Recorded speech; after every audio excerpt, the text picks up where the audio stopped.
আসসালামু আলাইকুম ভাই ও বোনেরা। তো আজকে আপনাদের দেখাবো ব্যানানা মিল্কশেক। তো কীভাবে আমি ব্যানানা মিল্কশেক বানাই আজকে আপনাদের দেখাবো। তো আমি এখানে নিয়ে নিচ্ছি 2 পিস কলা। তো 2 পিস কলা নিয়ে নিচ্ছি। এখন আমি এখানে নিয়ে নিব 250 গ্রাম দুধ। তো দুধের সাথে আমার চিনি অ্যাড করা আছে, তো আপনারা চাইলে চিনি অ্যাড করতে পারবেন, তো আপনাদের স্বাদ অনুযায়ী। তো আমি একটু নিয়ে নিলাম লবণ। তো আমি একটু হালকা করে চিনি নিয়ে নিচ্ছি। তো আমি এখানে নিয়ে দিব অ্যালমন্ড স্লাইস। তো আমি অ্যালমন্ডটা আগে স্লাইস করে রাখলাম, তো একটু অ্যালমন্ড স্লাইস নিয়ে নিলাম। তো আমি এটা এখন আপনার এখানে দিয়ে দিব 4 পিস আইস। তো 4 পিস আইস খুব দিয়ে দিলাম, দিয়ে এটা ভালো করে ব্লেন্ডার করে নিব। তো ব্লেন্ডার করে নিয়ে তো আমি এখন গ্লাসে ঢেলে নেব। তো গ্লাসে ঢেলে নিয়ে তো আমি উপরে হালকা করে একটু বাদাম ছিটিয়ে দিব। তো বাদাম ছিটিয়ে দিয়ে তো আপনারা চাইলে ঘরে বসে সহজেই ব্যানানা মিল্কশেক বানাতে পারেন।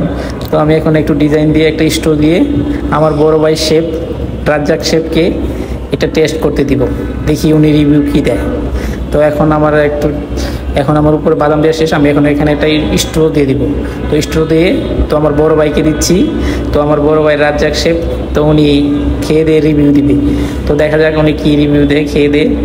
তো অবশ্যই আমার ভিডিওটা ভালো লাগলে একটা লাইক একটা কমেন্ট করবেন, আর কি কি জানতে চান অবশ্যই দেওয়ার চেষ্টা করব। Thank you.